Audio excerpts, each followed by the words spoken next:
औज़ुबिल्लाहि मिनश्शैतानिर्रजीम बिस्मिल्लाहिर्रहमानिर्रहीम। मोहतरम नाज़रीन, मैं आपको तिब इस्लामी चैनल में खुशामदीद कहता हूँ। मेरा आज का मौजू है मौसम सरमा की तदाबीर। मिजाज इसका सर्द और तर है। सर्द क्यों होता है? क्योंकि सूरज का जाविया तब्दील हो जाता है, सूरज थोड़ा दूर से चमकता है। और तर क्यों होता है? क्योंकि इस मौसम में बारिशें ज़्यादा होती हैं, उसके अलावा बर्फबारी होती है। इसकी वजह से ये सर्द और तर इसको कहा जाता है। और इसका मिजाज बलगम की तरह है, यानी बलगम का मिजाज भी चूँकि सर्द और तर होता है तो ये उससे मिलता है। बलगम का जब हम मिजाज कहते हैं तो एक तरह का ये गलत है, वरना खिल तो उसको कहा जाता है आम किताबों में, लेकिन जो आम इस्तेमाल होता है उसको मिजाज चूँकि इस्तेमाल होता है तो हम भी उसको मिजाज ही लफ्ज इस्तेमाल करते हैं। तो हर मौसम का एक अपना मिजाज है। सर्दियों का मिजाज क्या है? सर्द और तर है। गर्मियों का मिजाज गर्म हो खुश्क है। बहार का मिजाज गर्म हो तर है। उसके अलावा खिजा का मिजाज सर्द और खुश्क है। और किस इंसान के लिए ये ज्यादा मुफीद और बेहतरीन मौसम होता है? सफरावी मिजाज के अफराद के लिए बेहतरीन मौसम होता है, क्योंकि अफराद का मिजाज भी मुख्तलिफ होता है। तो जो सफरावी मिजाज होता है वो क्या होते हैं? गर्म खुश्क होते हैं। तो इनके लिए सर्दियां बेहतरीन होती हैं। इस मौसम में बलगम के ज्यादा मिकदार में पैदा होने की वजह से नजला, जुकाम, खांसी जैसे अमराज पैदा होते हैं, यानी मगमी अमराज जो है वो ज्यादा पैदा होते हैं इस मौसम में। किस वजह से? वो इल्लत आप तवज्जो करके सुनेंगे। सर और बदन के मसाम क्या हो जाते हैं? जम हो जाते हैं और बंद हो जाते हैं। अब पता है, जब हम सर में तेल लगाते हैं तो क्या तेल मुंतकिल होता है बदन के अंदर। बदन जिल्द के ऊपर तेल लगाते हैं, मालिश करते हैं तो वो तेल मुंतकिल होता है बदन के अंदर। तो वो क्या होते हैं? मसाम होते हैं, छोटे छोटे सुराख होते हैं, उनके जरिए से वो मुंतकिल होता है। तो सर्दियों में क्या होते हैं? वो बंद हो जाते हैं और एक तरह के जुड़ जाते हैं, जम हो जाते हैं। जबकि सर्द और तर मवाद से गलीज बुखारात ऊपर की तरफ उठते हैं। जब उनको ऊपर से तो वो सुराख वो मसाम बंद थे तो क्या हुआ? उनको रास्ता नहीं मिलता बाहर निकलने का, तो वो फिर उन जगहों की तरफ रुख करते हैं जो कमजोर होती हैं। मिसाल के तौर पे आंख की तरफ, उसके अलावा दांतों की तरफ, कानों की तरफ, गले की तरफ, सीने के पर्दे की तरफ, सांस की नाली की तरफ, फेफड़ों की तरफ, मैदे की तरफ, यानी ऐसी जगहों पे वो क्या करते हैं? रुजू करते हैं वही बुखारात। तो इस वजह से मिसाल के तौर पे जो आंख की बीमारी, आंखों की सोजन सर्दियों में होती है, गले में खन्नाक वगैरह हो जाता है, फेफड़ों के पर्दे में जात और जोन पर रस्सी या फेफड़े के गिलाफ में सोजन हो जाती है। इस सांस की नाली और फेफड़ों में नमूनिया, शदीद बुखार, सांस की तंगी, टीबी और इस तरह की बीमारियां होती हैं इसमें।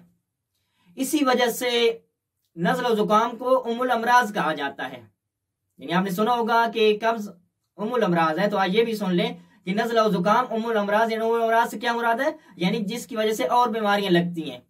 और एक और दकीक थोड़ा सा समझ लें कि एक नज़ला और जुकाम, इसका फर्क भी थोड़ा सा होना चाहिए, इंसान को पता होना चाहिए। जो जुकाम होता है वो इस से हम इस नाक के सुराख से जो निकलता है उसको हम जुकाम कहते हैं। और नज़ला किसको कहते हैं? जो सर से गले से नीचे गिरता है फेफड़ों की तरफ और दूसरी तरफ जाता है, उसको हम क्या कहते हैं? नज़ला कहते हैं। तो इसमें नज़ला और जुकाम क्या होते हैं? सर्दियों में ज्यादा होते हैं। तो अहले बैत अतहार ने हमारी रहनुमाई की हुई है, हम अगर उनकी बातों पर अमल करें तो बहुत सारी बीमारियों से बच सकते हैं। तो पहले भी कहा है, बलगमी मिजाज वालों के लिए ये मौसम मुश्किल होता है। इसके अलावा बूढ़ों के लिए सख्त होता है ये मौसम। बूढ़ों को सर्दियों से बचाना चाहिए। इमाम रजा अलैहिस्सलाम रिसाला ज़हाबिया में इरशाद फरमाते हैं, इसमें ठंडी ग़िज़ाओं से परहेज करनी चाहिए। बाज़ लोग बिल्कुल उलट चल रहे होते हैं। सर्दियों में क्या खा रहे होते हैं? खीरा खा रहे होते हैं, सर्दियों में हिंदवाना खा रहे होते हैं, और सर्दियों में इस तरह की ग़िज़ाएं खा रही होती हैं जो मुफीद होती हैं गर्मियों में। मसलन मासूमी ने क्या कहा हुआ है? खीरा गर्मियों में मुफीद है। किस काम के लिए? ताकि गर्मियों की वजह से जो बीमारियां लगती हैं उससे महफूज रहेंगे। लिहाजा खीरा सर्दियों में नहीं इस्तेमाल करना। इमाम अलैहिस्सलाम ने कहा ठंडी ग़िज़ाओं से परहेज करनी चाहिए इस मौसम में। उसके अलावा इमाम अलैहिस्सलाम इरशाद फरमाते हैं, हिजामत और फस से परहेज करनी चाहिए। इस मौसम में हिजामत भी नहीं करनी चाहिए और फस यानी रग से खून भी नहीं निकालना चाहिए। उसके अलावा गर्म ग़िज़ाएं बिलकुव्वा और बिलफेल इस्तेमाल करनी चाहिए। यानी गर्म ग़िज़ा ऐसी कि जिसकी सलाहियत हो, यानी अभी शायद गर्म ना हो लेकिन सलाहियत हो उसके अंदर गर्मी पैदा करने की, वो इस्तेमाल करें। बिलफेल इस्तेमाल करें। बिलफेल में वो भी इस्तेमाल हो सकती है कि खासतौर पे गर्मियों और सर्दियों का, यानी बिलफेल गर्मियों में ठंडी चीज खानी चाहिए और बिलफेल सर्दियों में गर्म खानी चाहिए। गर्म से क्या मुराद है, यानी जो जब आग से उतरे तो गरम गरम वो खाएं। गरम से मुराद ये भी नहीं है कि मुंह जल जाए, मुराद ये है कि ऐसा हो कि उसको खाया जा सके। तो अगर हम चाहें इस मौसम में गर्म ग़िज़ा खाएं, अपने आप को गर्म रखना चाहते हैं, तो कौन सी चीज इस्तेमाल करें वो आपकी खिदमत में अभी पेश करता हूं। मिसाल तौर पे एक क्या है, अंडे हैं, अंडे आप इस्तेमाल कर सकते हैं। लहसुन मुफीद है, मेथी के पराठे हैं इसके लिए मुफीद हैं। खुश्क मेवाजात हैं जिनमें अंजीर है, काजू है, पिस्ता है, अखरोट है। अखरोट के हवाले से तो हदीस भी आई थी, कुछ दिन पहले अखरोट के मौजू पे भी गुफ्तगू कर चुके हैं। इमाम अली अलैहिस्सलाम इरशाद फरमाते हैं, गर्मियों में अखरोट खाना बदन में हरारत को उभारता है और बदन के जख्मों में तहरीक पैदा करता है, और सर्दियों में इसका खाना गुर्दों को गर्म करता है और बदन से सर्दी को खत्म करता है।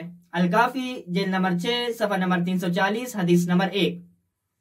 उसके अलावा शहद खाना चाहिए, शहद बहुत मुफीद है, खासतौर पे बूढ़ों को अखरोट के साथ इस्तेमाल करना चाहिए।